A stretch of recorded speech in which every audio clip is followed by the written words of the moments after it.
Bonsoir, c'est devenu un rite auquel les cinéphiles, quoi qu'ils disent, restent très attachés. Le 44e Festival de Cannes s'est ouvert sous la pluie, mais les metteurs en scène et les stars tenteront de faire oublier ce temps maussade grâce à leurs films ou à leurs frasques. Des metteurs en scène comme Piala, par exemple, avec un Van Gogh très attendu, ou des stars comme Madonna avec un film documentaire et sans doute documenté sur sa vie. Son titre vous choquera ou vous fera rêver, Au lit avec Madonna. Notre envoyé spécial Michel Vial n'a pas encore vu le film, mais il s'est renseigné.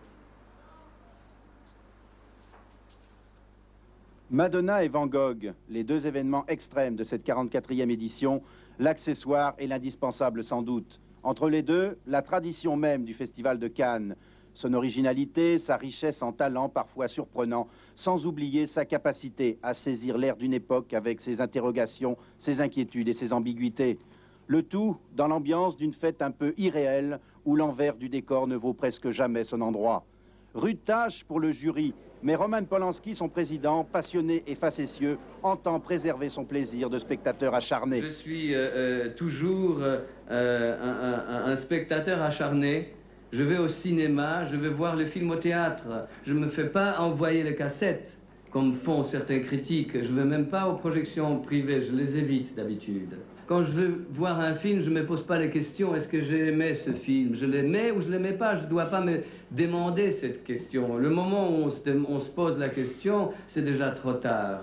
À mon avis, la meilleure posture d'un juré, c'est de s'asseoir et de regarder le film comme les Américains disent « movie suck it to me ». Voilà qui est dit. Avis aux snobs et aux branchés, Cannes doit demeurer avant tout le temple du cinéma et le rendez-vous de ses vrais amoureux. Le reste est affaire d'émotions et de rêves, autrement dit, les sources d'un plaisir toujours renouvelé. Et ce rendez-vous sera quotidien avec Michel Vial dans le 19-20. Le peuple corse n'existe pas, ou plutôt soyons plus précis, ne choquons pas nos amis corses. La notion de peuple corse n'est pas conforme à la Constitution. Qui exprime ce jugement? C'est notre roi Salomon, le Conseil constitutionnel. Il avait été saisi par les trois groupes d'opposition à l'Assemblée, par les sénateurs RPR et UDF, et cela juste après le vote du texte de loi. Le Conseil constitutionnel a donc répondu non sur le peuple corse, mais l'essentiel de la loi est jugé conforme à quelques détails près. Charles Sanviti. Mort-née la notion de peuple corse. Ainsi a tranché le Conseil constitutionnel, épilogue au statut de l'île, adopté le 12 avril par l'Assemblée, aussitôt déféré au Conseil constitutionnel par l'opposition. Un mois après, les gardiens de la loi fondamentale ont censuré l'article 1er reconnaissant l'existence du peuple corse. Une décision sans appel, la République est une et indivisible pour les 9 sages. Un peuple et un seul la constituent. Confère article 1, 2, 3 de la Constitution. L'opposition, auteur de la saisine, applaudit. Côté gouvernement, cette décision, on s'y préparait. Je prendrai acte de la décision du Conseil constitutionnel, mais cela me permettra, parce que l'article 1er n'a pas de lien avec le développement économique et social de la Corse, de lancer toutes les actions concernant le développement économique et social. Bref, même amputée, la loi s'appliquera. Un exécutif, une assemblée propre, idem pour la refonte des listes électorales. Contestée par l'opposition, les juges ont validé la disposition. Le gouvernement, quant à lui, est décidé à mettre en œuvre le statut le plus rapidement possible. Logiquement, le débat devrait rebondir avec Chabot, mais il est possible aussi que ce jugement satisfasse les deux camps. Oui, effectivement, il est toujours désagréable pour un gouvernement d'être désavoué et de voir ses adversaires confortés. Ses adversaires, en l'occurrence, sont nombreux puisqu'ils vont du RPR aux radicaux de gauche. Mais lorsqu'on regarde les choses avec un peu de recul, voire même de cynisme politique, on peut se demander effectivement si le gouvernement est aussi mécontent que cela. Pourquoi? Eh bien parce que cette reconnaissance du peuple corse était en quelque sorte un geste fait en direction des nationalistes. Et le gouvernement aura beau jeu de leur dire qu'il s'est battu jusqu'au bout pour cet article 1 de la loi et qu'il s'est heurté donc au Conseil constitutionnel. Il pourra donc plaider non coupable. Ensuite, eh bien, cela évitera au gouvernement d'avoir à répondre à d'éventuelles demandes de Basques, de Bretons ou d'Alsaciens qui auraient voulu eux aussi être reconnus en tant que peuple. Enfin, évidemment, le reste de la loi s'applique et ce nouveau statut pour la Corse devrait permettre aux Corses justement de prendre en main leurs responsabilités, devrait permettre aussi sans doute à une nouvelle génération d'accéder aux responsabilités. Enfin, la refonte des listes électorales, c'est-à-dire la remise à plat totale des inscriptions. On sait en Corse que par exemple dans certains villages il y a 20 habitants mais 500 électeurs, ce sera une véritable révolution culturelle et politique. Donc le gouvernement ce soir doit avoir à la fois un sentiment d'échec et ressentir aussi beaucoup de soulagement. Merci Arlette. Après Sartrouville, les Ulysses dans l'Essonne, la liste des banlieues où la violence s'installe comme un poison s'allonge. De graves incidents ont opposé des jeunes à des vigiles. Cela s'est passé hier soir. Armés de fusils à plomb, les jeunes se sont rendus sur le parking d'un hypermarché. Lors de l'altercation, ils ont tiré. 3 personnes ont été blessées. Aucun des jeunes n'a encore été interpellé, mais ils ont été identifiés et sont connus des services de police. Reportage aux Ulysses, Bertrand Edel et Loïc Lemoigne. 17 vitrines brisées et une voiture endommagée. Les jeunes casseurs armés de fusils qui ont attaqué le centre commercial des Ulysses hier soir n'ont pas fait dans le détail. 2 des 3 vigiles en poste blessés au moment des faits ont été atteints par des plombs. L'un d'eux, touché au dos et aux jambes, a dû être hospitalisé. Selon le SRPJ de Versailles, chargé de l'enquête, on connaît déjà l'identité de certains des fauteurs de troubles. De toute évidence, une trentaine de jeunes loupards des Ulysses, autant qu'on puisse en juger, aucune bande organisée qui soit venue de l'extérieur, des gens qui se sont un peu excités en fin de journée, et phénomène un peu plus inquiétant que les incidents précédents, qui avaient donc ces petits fusils à plomb, pas des armes très dangereuses, mais qui manifestent un petit durcissement dans la tension. Une tension qui aura nécessité la mise en place d'un important dispositif policier durant toute la nuit. Ce matin, dans le quartier des Hautes-Plaines, à quelques centaines de mètres du centre commercial, on commentait encore les événements d'hier. Ce que je trouve bizarre, c'est que la police, elle n'est pas là. Et pourtant, moi, je vois dans les Ulysses qu'il y a une police permanente.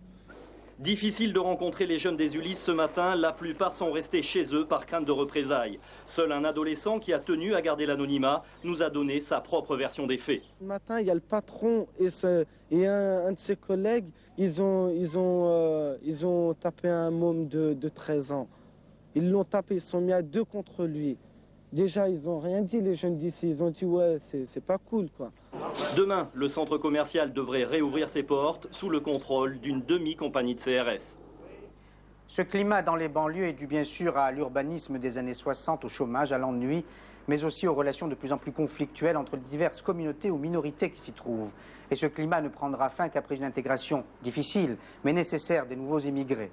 Les banlieues, c'est le 4e volet de notre dossier sur la décennie Mitterrand. Il est signé Hervé Dino, qui est retourné aux Minguettes.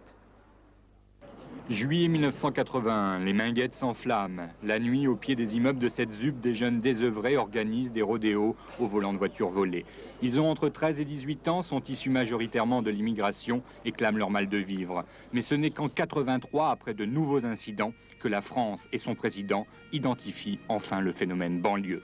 Je veux absolument m'attaquer aux sources d'un malaise et d'un déséquilibre social qui sont d'une immense ampleur. Mais 7 ans plus tard, à quelques kilomètres de là, à Vaux-en-Velin, l'histoire se répète. Pourtant, de 1983 à 1991, les programmes de réhabilitation tels que Banlieue 89 et les plans de développement social des quartiers ont fleuri.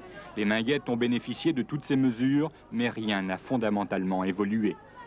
10 ans après, on peut considérer que globalement, les politiques publiques qui ont été mises en place constituent un échec. Si on prend les Minguettes toutes seules, c'est 1/3 de la population active qui est au chômage. Et si on prend les jeunes de moins de 25 ans, c'est pratiquement 1 jeune sur 2 aux Minguettes qui est en chômage ou en inactivité.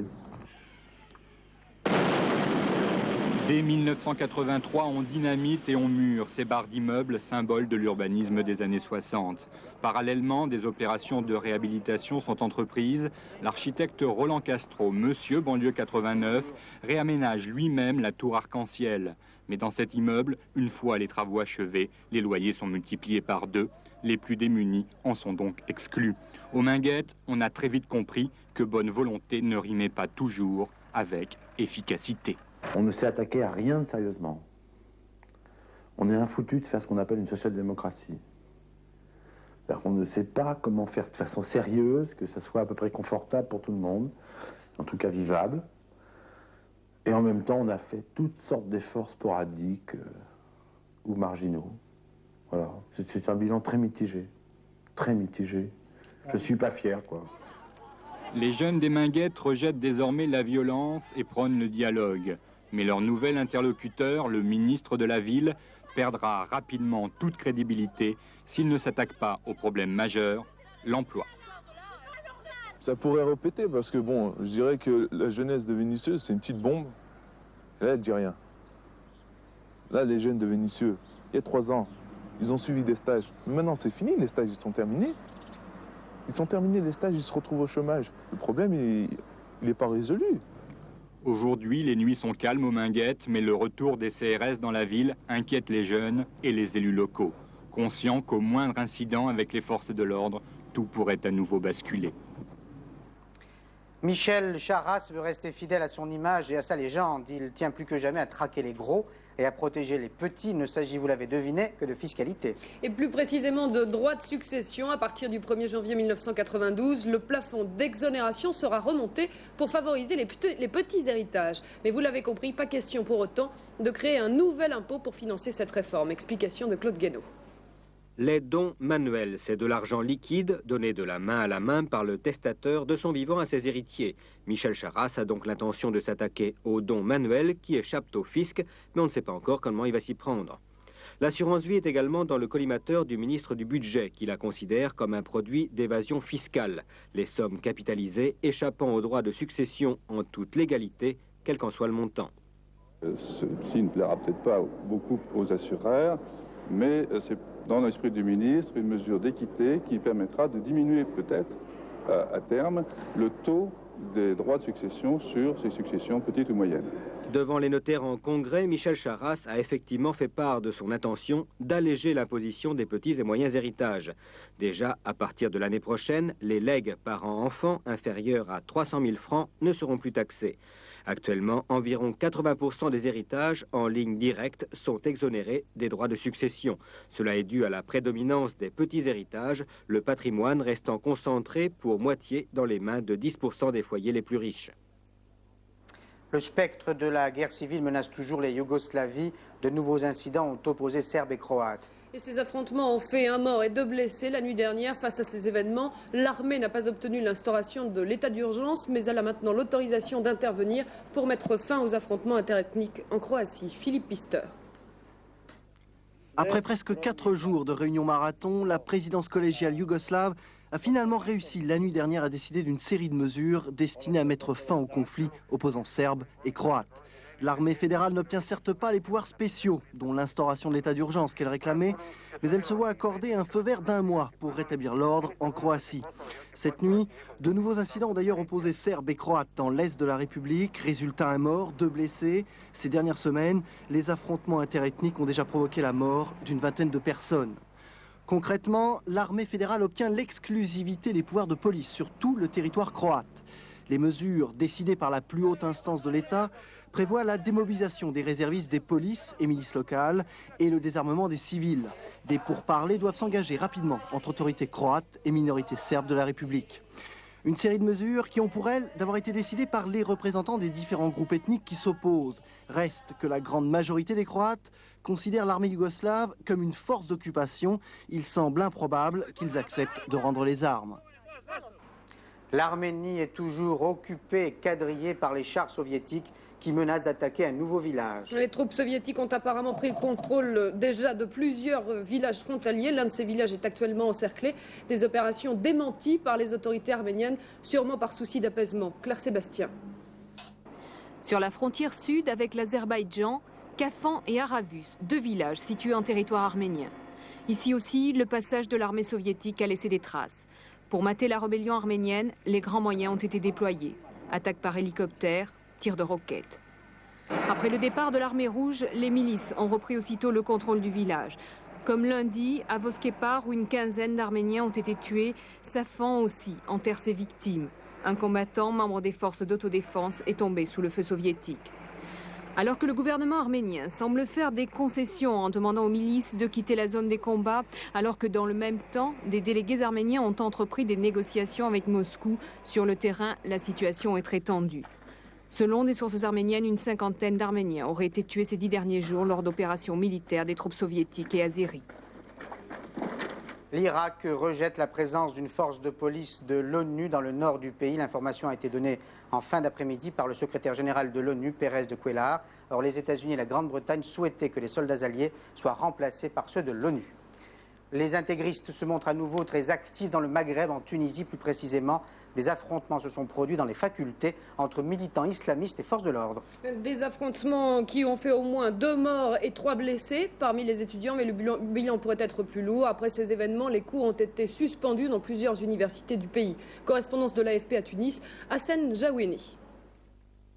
Selon la version officielle, la police, débordée par des attaques au cocktail Molotov, menées simultanément à la faculté de droit, des sciences et à l'école des ingénieurs, a riposté. 7 agents de l'ordre ont été blessés, dont 2 grièvement atteints. Les autorités imputent la responsabilité de ces incidents à des éléments terroristes.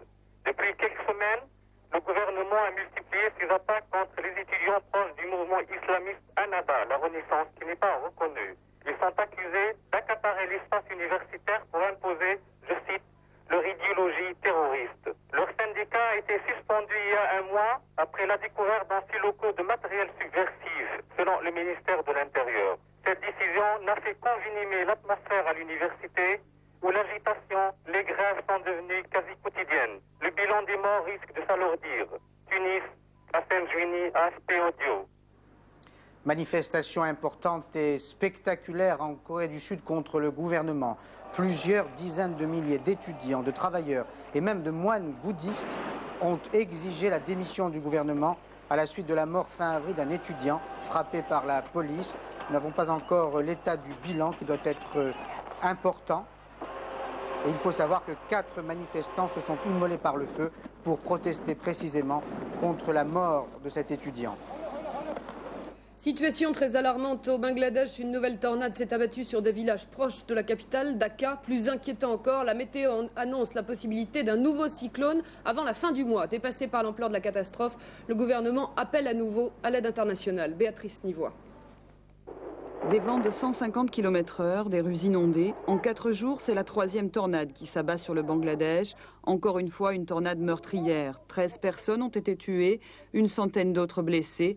Dans les environs de Dhaka, région épargnée par le cyclone du 30 avril, les maisons ont été détruites, les cultures ravagées. Ces vents très forts qui sévissent dans cette partie du pays empêchent ou perturbent les vols destinés à apporter les secours aux réfugiés. La météo locale a même prévenu que cette dépression pourrait produire un nouveau cyclone. Mais le Bangladesh n'a pas le choix, il doit se préoccuper des 10 millions de sans-abri. Le gouvernement a demandé des moyens supplémentaires aux pays amis, notamment des hélicoptères. Le Japon a promis une aide de 200 millions de dollars. Mais aujourd'hui, malgré l'aide internationale, les organisations caritatives sur place, le pays doit parer au plus pressé, empêcher la propagation des épidémies. Des dizaines de cas de choléra, de dysenterie ont été recensés. Les survivants au Bangladesh côtoient les morts. Aux réfugiés, il ne reste que quelques présents offerts par le Premier ministre bangladais, des saris, des vêtements dérisoires qui ne sauraient combler leur immense détresse. Diagnostic des médecins de George Bush, le président américain souffre d'une hyperthyroïdie. Il va subir un traitement à base d'iode radioactive, mais ils sont optimistes. Après ce traitement, les troubles du rythme cardiaque disparaîtront. Il faut savoir que sa femme Barbara Bush avait souffert l'an dernier des mêmes troubles. 24 heures après la disparition de la petite Laurence, le corps de la jeune fille a été découvert ce midi non loin de son village. D'après les premiers éléments de l'enquête, l'adolescente a été violemment frappée par son ou ses agresseurs. Certains de ses vêtements ont été retrouvés à 40 km de là par les enquêteurs. Reportage de la 3 à Nancy, Michel Goldstein. C'est vers 13h30 que Laurence, une adolescente de 14 ans, disparue la nuit de mardi à mercredi à Servigny-les-Saintes-Bardes, près de Metz, a été retrouvée morte poignardée. Son corps a été découvert dans un chemin de terre près de Rugy, situé à 20 km de son village. C'est un jeune de 15 ans qui l'a trouvé, dénudé et marqué au visage. Il est en moto, il tourne en moto, il a vu le cadavre au bord du chemin, il a stoppé, il a fait demi-tour et il est revenu à la maison. Il était parti moins de 2 minutes. Laurence s'était rendue à Metz dans la soirée de mardi pour sortir avec des amis à la foire de mai. Elle les a quittés à 22h30 pour rentrer chez elle à une quinzaine de kilomètres en cyclomoteur. Ses parents, inquiets de ne pas la voir rentrer, ont prévenu police et gendarmerie. C'est le père de la jeune fille qui a retrouvé le cyclomoteur à 1 kilomètre du village. L'engin était posé sur sa béquille, les clés de contact par terre, un phare cassé et sans compteur. Pourtant, rien ne laissait apparaître une telle issue. Avant-hier, je l'ai vu avant de partir, elle m'a dit oui, je vais à la foire avec David. Alors, je dis oui, elle me dit tu veux venir avec? J'ai dit non, j'ai pas envie d'y aller. Puis elle est partie comme ça, elle m'a dit, j'ai dit à ma mère que je mangeais chez David. Et puis voilà, et puis elle est partie, puis je l'ai pas revue. Les seuls indices trouvés à proximité de la jeune fille, une paire de chaussettes bleues et un foulard. Le corps a été transporté à la morgue pour autopsie qui permettra de déterminer si l'adolescente, dont les gendarmes recherchent encore le jean et le blouson de cuir, a subi des sévices sexuels. L'enquête a été confiée à la gendarmerie de Metz. Alain Chabot résume les autres événements couverts en France par nos rédactions régionales. Cette femme de 39 ans veut se marier. Problème, son compagnon est mort en mars dernier. Bernadette a donc demandé au président de la République d'autoriser la cérémonie à titre posthume comme le prévoit la loi. En fait, le couple qui vivait ensemble depuis 11 ans avait bel et bien planifié le mariage, mais la maladie du futur époux a évolué trop rapidement pour que le projet puisse se réaliser. 5 mois après le déraillement de 9 wagons d'essence à Chavanay dans la Loire, les habitants de la commune s'inquiètent. Il y aurait encore des risques d'explosion et la pollution menacerait la nappe phréatique. À ce jour, seuls 30 000 litres d'hydrocarbures ont pu être pompés sur les 200 000 qui s'étaient déversés lors de l'accident. La Côte d'Azur toujours menacée par la marée noire du Haven. Ainsi à Nice, cette plage touchée par le pétrole a dû être traitée. Plusieurs dizaines d'employés municipaux sont intervenus pour nettoyer les galets mazoutés. Pour la première fois dans l'histoire scientifique, des chercheurs britanniques ont modifié le sexe d'une souris à l'intérieur même de l'embryon. Une manipulation génétique tout à fait réussie, scientifiquement, réalisée dans un programme de recherche sur le cancer, mais qui pose bien sûr des problèmes d'éthique. Hervé Guéquière. Cette souris s'appelle Randy. Elle devait naître femelle, c'est en fait un mâle. 2 chercheurs londoniens spécialistes du cancer ont réussi à changer le sexe de cet animal. Leur méthode, injecter dans l'embryon femelle à l'aide d'une aiguille microscopique le gène déterminant le sexe. Ce gène a été isolé l'an dernier, il se trouve dans le chromosome Y, c'est-à-dire le chromosome masculin. Résultat, la souris Randy est devenue un mâle et se comporte comme tel. Seul problème, l'animal est stérile. Pour faire taire une polémique montante, le docteur Goodfellow explique que l'expérience doit déboucher avant tout sur une meilleure compréhension du développement anarchique du cancer. Nous essayons de savoir comment fonctionne le processus normal d'un cancer et si nous pouvons le faire, quand les choses marchent mal, nous avons plus de chances de comprendre ce qui ne va pas. Mais déjà, des éleveurs semblent intéressés par ces recherches dans le but de changer le sexe d'animaux de ferme, parce que les mâles produisent souvent plus de viande. Enfin, et c'est l'essentiel, les chercheurs promettent qu'il n'y aura pas d'application sur l'homme. Le docteur Goodfellow ajoute, ce serait illégal et moralement répugnant. Espérons-le. Alain Prost, malgré tout son talent, aura du mal à lutter cette année contre Senna, qui a dominé tous ses concurrents aux premiers essais du Grand Prix de Monaco. Reportage de Jean-Pierre Fricou. Il y a de plus en plus de Japonais sur les circuits de Formule 1. Il y a aussi de plus en plus de chevaux dans le moteur Honda de la McLaren. Vous y ajoutez le talent de Senna et vous avez au bout des 3 km 300 du circuit de Monaco un temps canon. Cet après-midi, le Brésilien a encore fait la différence, à plus de 140 de moyenne, en battant le record du Tour. Longtemps pourtant, avec son premier train de pneus, Prost déteint le meilleur temps, mais à un quart d'heure de la fin de la séance, le Français fut dépassé, d'abord par Patrese sur la Williams-Renault, puis par Gerhardsberger, enfin par Senna qui a relégué la Ferrari de Prost à plus d'1,5 seconde, ce qui est énorme. Berger, lui, est repoussé à 7 dixièmes de seconde, ce qui est beaucoup, et ce qui donne une idée de la suprématie de Senna dans l'exercice du tour le plus rapide. Prost est donc 4e, précédant Piquet et Jean Alesi sur la 2e Ferrari. Quant aux autres Français, ils sont loin. Eric Comas sur la Ligier Lamborghini est 18e à 4 secondes de Senna. La GS de Tarquini pointe en 23e position, juste devant la Lola Larousse d'Éric Bernard. Samedi, lors de la 2e séance d'essai, la lutte sera chaude, compte tenu de l'importance de la pole position à Monaco. Une incertitude, le temps, aujourd'hui la pluie, a épargné la principauté. Ce pourrait être différent après-demain. Dans ce cas, la grille de départ serait déjà établie. Et Noah poursuit son très beau parcours dans le tournoi de Hambourg. Il s'est qualifié pour le 4e tour en battant l'Italien Furlan. Fin de cette édition, le prochain rendez-vous avec la rédaction, c'est à 22 h, soir 3, présenté par Richard Tripot. Et dans quelques secondes, une page météo complète de Michel Touré. Bonne soirée sur la 3. À demain 19 h. Bonsoir.